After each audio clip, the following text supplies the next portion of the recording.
What if I told you that discipline, the very essence you've revered for so long, is not the ultimate key to your success?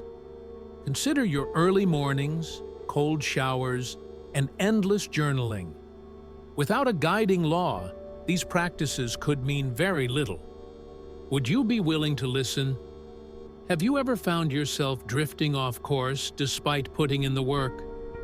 Why do you keep breaking promises to yourself even when your resolve appears unshakable? Why do you witness others who seem less disciplined than you reaching success? This discourse will answer these questions and illuminate your path.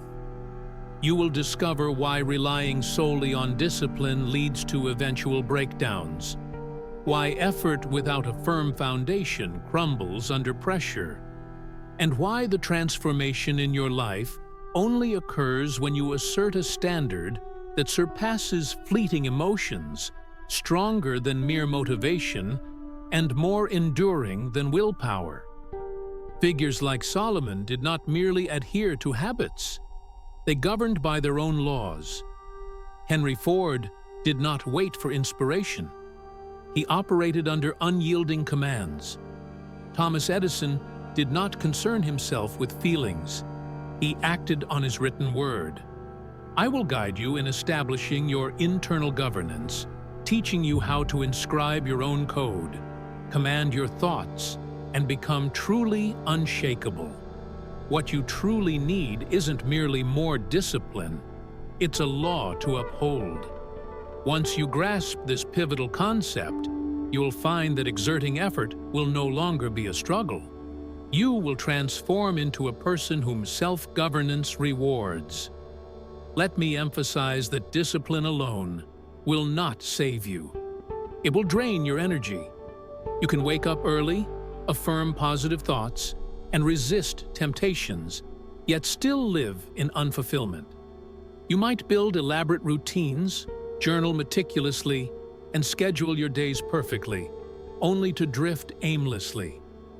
Why is this?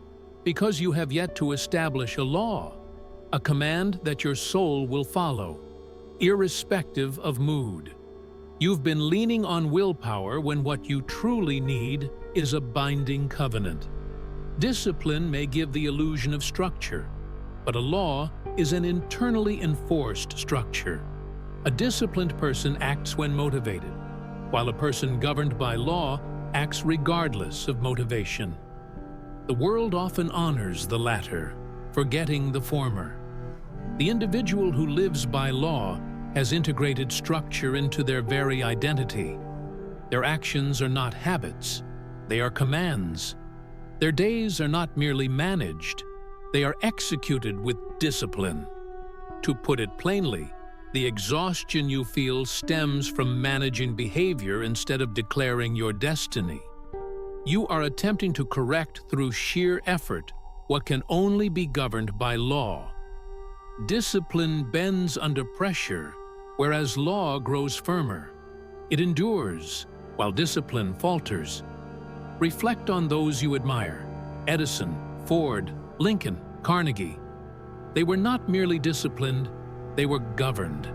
They were kings over their own attention, masters of their own time. They established laws for themselves, and they enforced them, which is what rendered them untouchable. Today, society lauds routines, morning rituals, and hard work. Yet these are simply shadows of something much deeper. The true strength lies in the individual who detaches emotion from execution. They do not rise early because it is trendy. They do so because it is dictated by their law. They do not create because they feel inspired.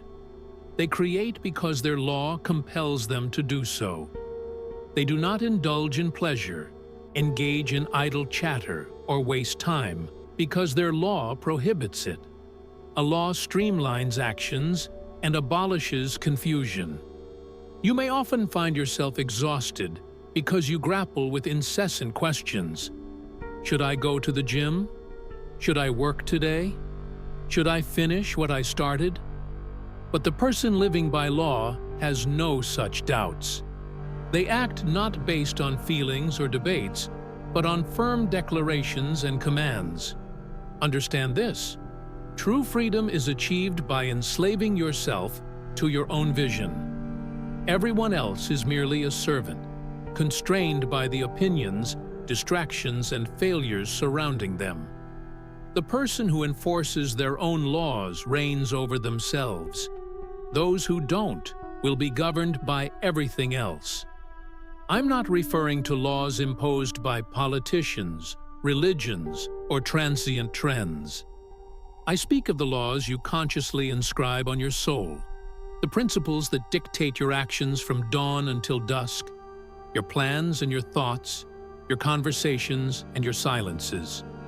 This law is your very essence. Everything else is mere noise. In this speech, I will show you how to construct that law, transforming your discipline into a rhythm, your moods into obedience, and your energy into a directed purpose. I will guide you in declaring a standard so elevated that failure cannot exist within its realm. You will learn that figures like Ford, Edison, Lincoln, and Carnegie did not merely push through challenges. They adhered to inviolable laws, making them immovable forces. The world is filled with individuals who toil and grind tirelessly, only to burn out. In contrast, it is crafted by those who act without hesitation, speak sparingly, plan clearly, and execute daily, as if it were preordained, because for them it was. You are not here to perform. You are here to declare. You are not here to endure. You're here to command. You are not waiting for discipline to carry you. You are here to supplant discipline with law. Join me now in asserting this declaration. I do not rely on fleeting emotions. I live by law. I no longer worship discipline. I write laws that I obey. My life is not only managed, it is commanded. You have been misled. You were told that waking early, keeping a journal, reading books, and enduring hardship would make you powerful. I have observed men rise at dawn, yet still languish in mediocrity. I have seen dedicated individuals sweat and work daily without achieving ascendance because they lacked the vital law. Their discipline was simply activity devoid of meaning, and their efforts were forms of performance without the backing of command. A person may act under pressure, or they may act from a position of power. You must consider, what do you heed when no one is watching? Is it a schedule you read in a book? An inspiring quote you posted for affirmation? Or is it a law you've etched into your very soul? A law so profound that violating it would feel like a betrayal. The individual who lives by mere discipline will question their choices daily, while the person who lives by law remains unshakable. Many retreat to discipline when faced with weakness, but few choose to establish a law when seeking transformation. Discipline relies on external pressure. Law draws strength from identity. Discipline is a push. Law is a pull. One requires enforcement, while the other asserts itself. Thomas Edison didn't simply endure trials, he commanded his days. He maintained a strict routine of work, rest, experimentation, and reflection, not at the insistence of a coach, but because his law dictated it. His law stated, "I am an inventor." Consequently, everything else had to comply with that law. You are not fatigued because your tasks are insurmountable. You are fatigued because you attempt to use discipline for work that only law can support. You are dragging your spirit through habit instead of infusing your soul into a steadfast identity. Discipline is maintenance. Law is transformation. So, I implore you to ask yourself honestly, what are the laws you live by? Not your goals, not your aspirations, nor your preferences. What are your laws? What dictates your mornings? What principles govern your diet, your speech, your evenings? What have you established as inviolable, such that no mood can disrupt it? You may claim to work hard, but do you labor from a foundation of law rather than guilt? Do you act from vision rather than habit? Allow me to provide a vivid comparison. Discipline is like a soldier who must be commanded, whereas law is akin to a king. In the absence of a king, soldiers will act aimlessly. They may perform movements, but they will not advance. They will burn energy, yet achieve nothing. Before you mobilize your troops, you must establish your throne. There is a reason many men falter. They lean on accountability partners, systems, or fleeting motivation. These are frail chains. When the storm arrives, they snap. The man who operates under law does not depend on external motivation. His essence is tied to his law. He does not crumble when fatigue sets in. He executes because his word is unyielding. Edison did not reach his level of greatness by chance. He crafted over 10,000 prototypes, not out of addiction to trying, but because his law required that he persist. Each failure fueled him. Every misstep was meticulously documented. He was not simply disciplined, he was governed. So, what about you? You may journal, but do you heed what you write? You may rise early, but do you respect that time, or merely perform it for recognition? You may read insightful books, but do you distill laws from them, or do you merely quote them for validation? Let me be clear.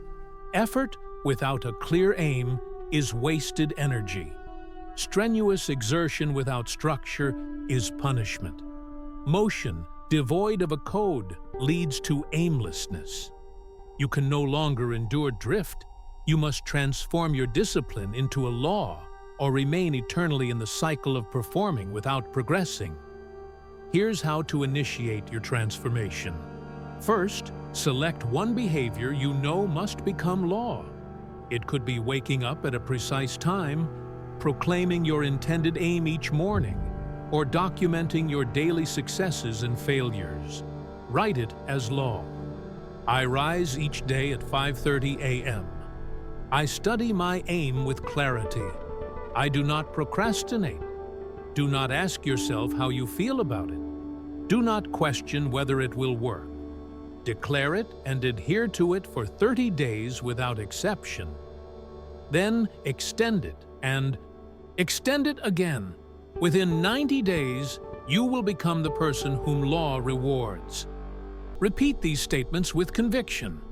Effort without purpose is wasted energy. My actions are not coerced. They are reinforced by law. I no longer perform. I govern. Let us dig deeper and build the throne from which you will not beg for change, but command it. No one possesses power without a central law, and no law is higher than the one you place atop your soul, your definitive chief aim. Every discipline must serve this aim. All structure must direct toward it. Until this law is recorded, you are not yet a commander, but rather a servant of scattered will. Discipline might foster consistency, but it will not instill certainty. Certainty is the foundation from which all empires arise. Consider this: you cannot soar beyond the clarity of your aim. If your goal is ambiguous, your path will be fraught with uncertainty. If your aim is timid, your actions will lack decisiveness. Conversely, once your aim is crystal clear, your days will become sacred. Andrew Carnegie imparted one guiding principle that changed my life. Young man, write your aim. Speak it aloud. Obey it like the law of God. He did not coax me to simply try harder. He commanded me to assert my vision forcefully and then live accordingly, regardless of the challenges. Most individuals shy away from this because it compels them to make choices. Choices require sacrifice, and sacrifices entail giving up the comfort associated with drifting. Discipline may permit you to feel good about working without confronting the reality of defining what you are striving toward, but law demands clarity. It exposes uncertainty and dismantles the illusions surrounding it. Your definitive chief aim must be specific in its outcome, emotionally potent, commanding in its tone, and timeless in its focus. It is not merely a wish or a goal, it is a binding covenant. Let me illustrate the distinction between disciplined individuals and those governed by law. The disciplined individual states, "I will attempt to build a business," while the individual governed by law declares, "I will construct an enterprise impacting 1 million lives and generating $10 million by 1929. The former hopes, the latter commands. You must not simply write this declaration once. You must immerse yourself in it as you would sacred scripture. Repeat it aloud twice daily, morning and evening, not as a mere affirmation, but as a decree. Your subconscious will not heed words it hears infrequently. It will respond to the commands it cannot escape. Therefore, say it until it becomes second nature, until it feels nearly foolish, and then say it until it feels undeniably true. Allow the repetition to reshape your identity. Let its tone permeate through you, and, achieving genuine inner peace, eliminate the choice. Many believe that greater freedom equates to more options. Yet, the wise understand that true freedom begins when choices are minimized. A narrow path becomes a guiding law, declared with finality. Discipline might say, "Should I wake up at 5 a.m. tomorrow?" Law, on the other hand, states, "I rise before the sun because that is the law of my becoming." Discipline may suggest, "I should eat healthily today." Law declares, "I consume only what fuels my aim." The former poses questions, the latter gives commands. Consider the story of Abraham Lincoln. He wasn't the most skilled or the most popular leader. However, he embodied a moral law within himself that could not be swayed. He faced entire armies and crowds clamoring for compromise, yet moved forward with a determination that suggested he was guided by an unseen hand, his law, allowing him peace even amid turmoil.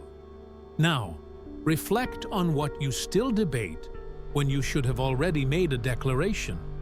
What components of your daily routine are still subject to your mood? What actions remain contingent upon your energy, comfort, or circumstances? That is where you must inscribe your personal laws. You will approach this process through 5 domains, your 5 commandments. 1. Morning law. When will you rise? What must occur before the world intrudes upon you? 2. Thought law. What thoughts will you reject? Instead, what will you choose to meditate on? 3rd, speech law. Which words will you avoid? Gossip, doubt, idle chatter. What affirmations will you choose to express daily? 4th, time law. How will you allocate your hours? What non-negotiable tasks will you prioritize that align with your aim? 5, aim law. How will you ensure that every action, every conversation, and every plan serves your greater vision? Each of these commands must be inscribed in bold, definitive terms, not scribbled in pencil or vague language, but declared authoritatively. Your subconscious will only respond to what you truly mean, and vagueness is not a command. Repeat this mantra. Peace comes when choice is removed. I do not contemplate how I feel. I obey what I have inscribed. Visualize a builder on a construction site. If they ponder each morning what they feel like creating, the house will never be complete. But if they arrive with a blueprint that becomes law, every brick is purposefully placed, every nail driven with certainty. That, my friend, is the essence of building a life that stands resilient amidst adversity. You are not merely destined to survive. You are here to thrive. If you claim to seek freedom, then you must articulate what that freedom constitutes, framing it as law. Your aim exists not solely for motivation, but for alignment. If you lack clarity on what you are constructing, you will build according to what the world dictates. You will find yourself adhering to their schedules, surrendering to their urgencies, and becoming trapped by fears. In contrast, the person who walks with a written purpose strides forward with potent defiance. Defiance against drifting, distractions, and the false urgencies imposed by the weak. Moreover, your aim should not remain a private matter. Share it publicly. This allows the world to hold you accountable, not for the sake of their approval, but because laws are meant to be acknowledged. Like kings who did not whisper their proclamations, but instead boldly declared them, you too must vocalize your intentions. Speak with authority, not as a hopeful dreamer, but as one who commands, I do not conjecture, I declare. My aim is law, and I bow to it. I start my mornings with clarity and conclude my evenings with obedience. Subscribe to our channel and press the bell icon to stay updated with more motivational content. Like, share, and comment to support our work and spread the message.